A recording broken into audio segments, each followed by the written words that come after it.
la République! Et vive la France! Du 24 avril 2022, une majorité d'entre nous a fait le choix de me faire confiance pour présider notre République durant les 5 années à venir. Je pense aussi à tous nos compatriotes qui se sont abstenus.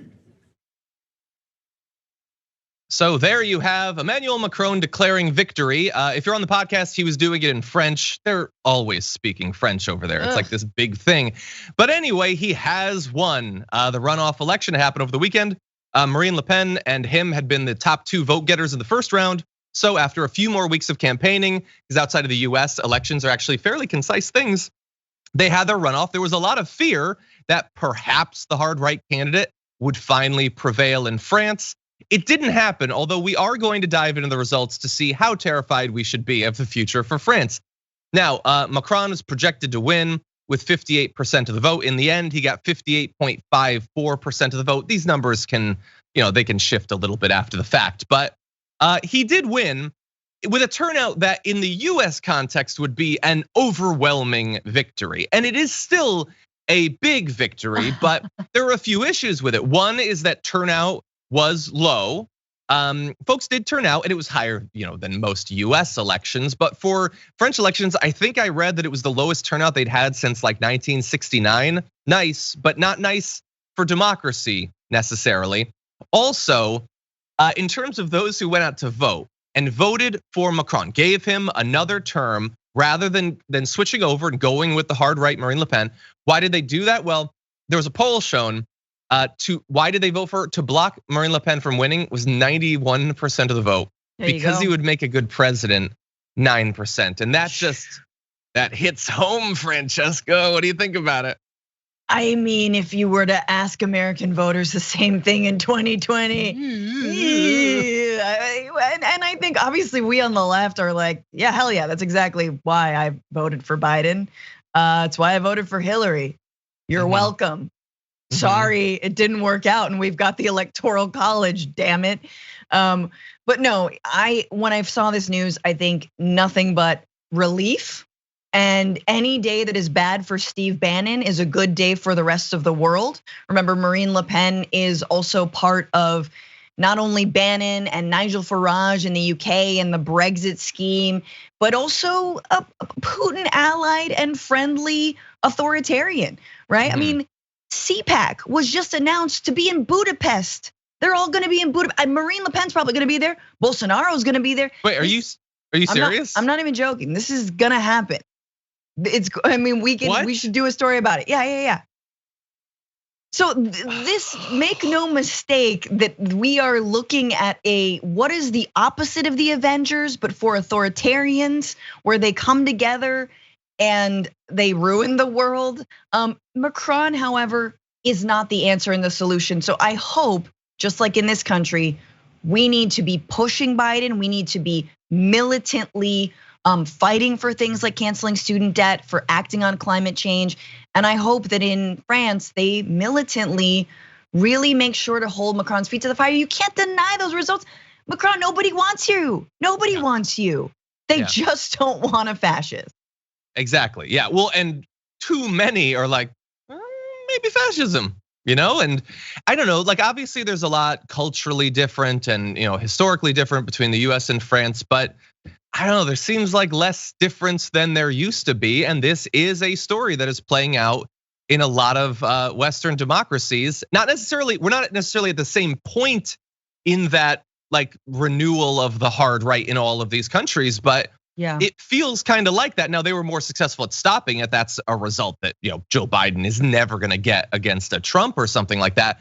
But it is a closer election result than we've had in the past. If I could jump ahead a little bit, way back in 2002, we're now talking 20 years ago, Marine Le Pen's father lost a runoff election 82-18. So 5 years ago, Marine Le Pen got 34%. And so, she's up that by like, I don't know, 8 points, something like that. But that's also like a growth of 30% of the vote share. That is a significant change, and we can't be shocked by this. Emmanuel Macron is like, if you like, if you programmed a 3D printer and just give me something neoliberal, they would print out Emmanuel Macron. That's basically what it would be. And I'm not an expert on French politics. I'm not going to pretend that I am, but we've covered enough of the issues with him that have generated massive popular opposition. He seems cut in a very similar, sort of cloth as like a lot of the so-called like moderate centrist Democrats that largely think that it is just enough to be the absence of fascism, and to not really provide much, like to stimulate or inspire voting, and we're seeing that. And by the way, I don't know if Marine Le Pen will run again or if someone else will pick up the torch for the far right, but she'll run again. Yeah, so what happens next time? And what happens this time after that? Are we not supposed to care about that at that point? No, I mean, this is the wake-up call that Macron needs. It was the wake-up call that Biden needed. And then January 6th sprinkled a little bit of reality on top of that, or unreality. And here we are going into the midterms. We haven't dropped any amount of student debt. We haven't gotten the Build Back Better plan. His signature campaign slogan turned into policy. Yeah. None of that passed.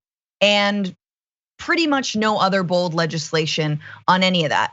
So it's very, very difficult. You're like, okay, so we're walking right back into the mouth of the fascists. We're handing back the torch because we're too tired of holding it with our weak little, neoliberists. Owie, it's hot. Yeah. So I think France might be in a similar situation.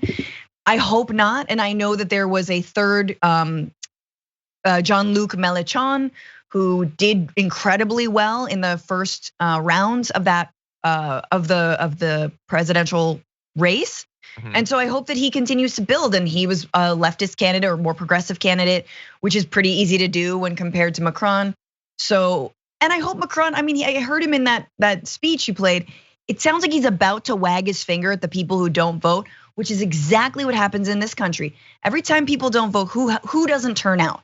It's young people and people of color, people who do not see their values and their what they want to vote on reflected anywhere in power. And so they don't vote. Yeah. And then we just browbeat them as if that's gonna work. And they didn't listen to enough NPR. It's like, no, man, you have to give people a reason to vote. Yeah, or whatever the French equivalent is. Yeah, 100%. And the issue is that we keep getting wake-up calls, but they keep hitting the snooze because it's in their financial interest, and more importantly, the financial interest of the people that have chosen them for that position to not do anything.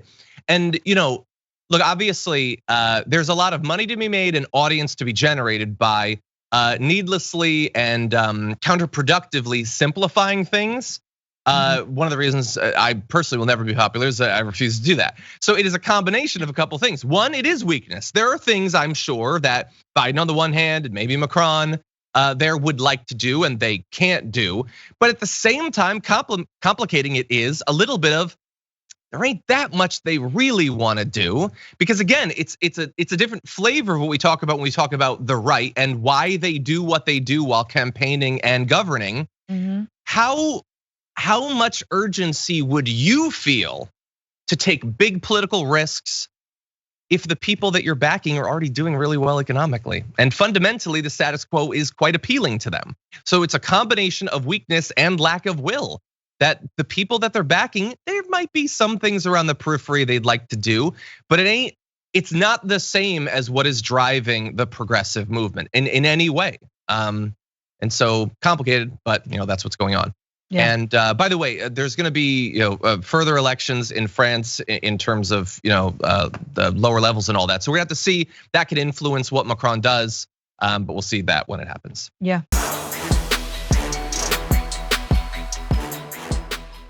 For more political news breakdowns, interviews, stories of activism, and me trying my hardest to care about the occasional big celebrity news story, subscribe to our YouTube channel at youtube.com/thedamagereport. And you can ring the bell wherever it is so you don't miss anything.